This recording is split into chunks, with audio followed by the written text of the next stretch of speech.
Happy Thursday, brothers and sisters. Derek Cronin here, jumping in with another update.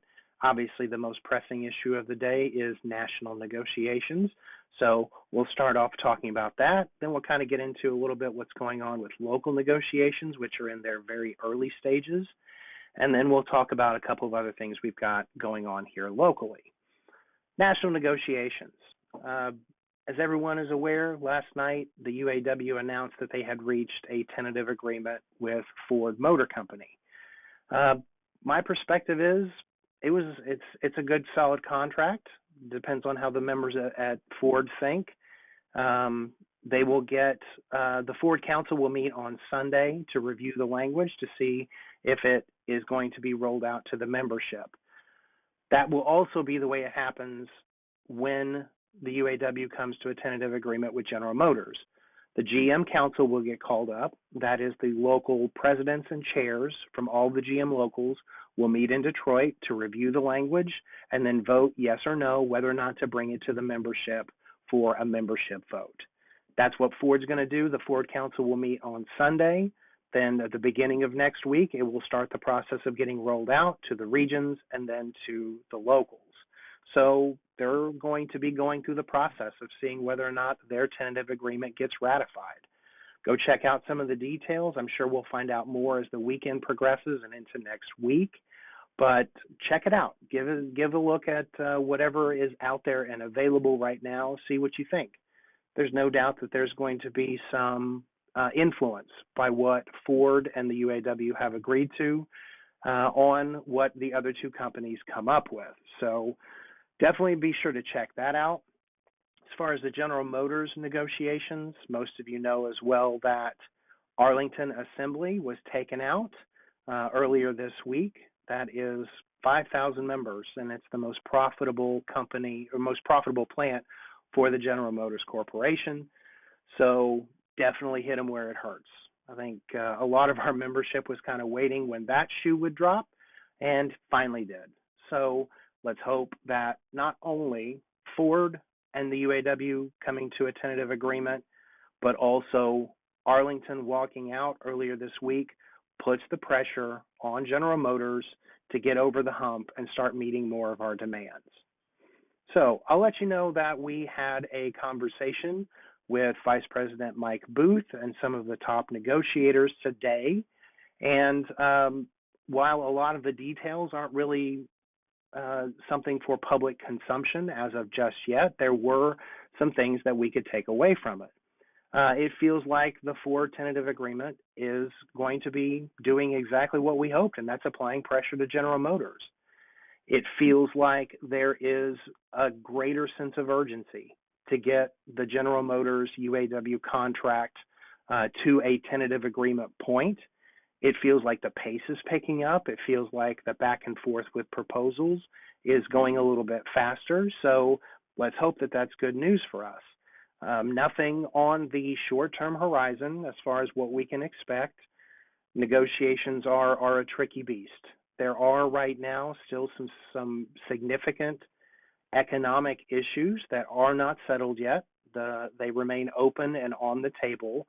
So the two sides will have to come to an agreement on those before we get to that point of a tentative agreement. So anybody's guess on how long that will take, anybody's guess as to what would happen between now and then. This new stand-up strike strategy will keep everybody on their toes. Who knows who would be next? But that will all depend on how negotiations go. But as I said, from this point, there are some economic issues still on the table, not a whole lot, but there's still some significant ones out there. But it does feel like the pace and the sense of urgency is picking up between the UAW and General Motors. So let's hope that means good things. As far as local negotiations go, we're still in the very early stages. We've had several meetings with the company on some clarifying on their demands. They wanted clarification on our demands, and we've had a couple of very good sessions. We're starting to talk about some of the low-hanging fruit, as we're calling it, the things that both sides will agree need to be addressed, and we're making good progress. Very, very early in the process. We still have a long ways to go. We're going to see where the national negotiations wind up before we get into a full-scale negotiation pace here locally. So that will all depend on what happens in Detroit. But opening rounds of conversations with them have been productive, but again, very early in the process, still a lot to be discussed and a lot more to share as things develop and we get through local negotiations. Wanted to let everybody know that on Monday, we will have some high school students in from the local high schools that will be doing a tour of the plant. We're trying to up the profile of what we do here. We're trying to encourage those students that are on the cusp of graduation, that possibly they would want to get into an apprenticeship, get into a skilled trades position, take the STARK program, and possibly come to work here locally. That's of a vested interest of not only Local 440, but also of local management. So it's a step in a direction where we're trying to encourage and kind of display what we do here, what the trades do here, the machinery that we work with. We're trying to impress upon some high school students a little bit about what we do. Hopefully we can garner some interest from them. So you'll see them walking around the floor on Monday. Great thanks to our apprentice committee, who has been working hard to get the STARK information out, not only to this group, but to a lot of different groups. We want to encourage people to get involved in the STARK program as it's become clear that that is the way you get into an apprenticeship in UAW General Motors. So good work by them to help coordinate getting these students in.